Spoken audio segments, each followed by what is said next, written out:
your arms. Have one heel under each wrist about.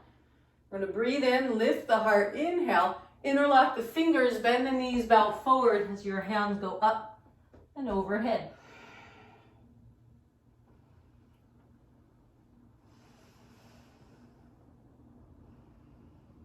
Second version, slide your hands down the legs to the outer ankle, or if index and middle finger can hold the big toe, do that, and hold.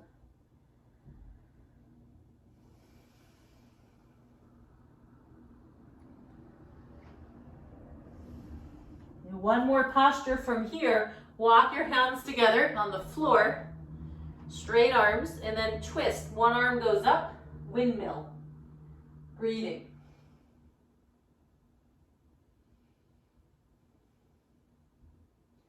And then you switch, windmill pose.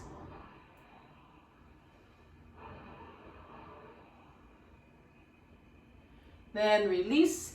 Now either hop in one step, feet together, or walk them in slow, and then eventually come down to yoga squat pose.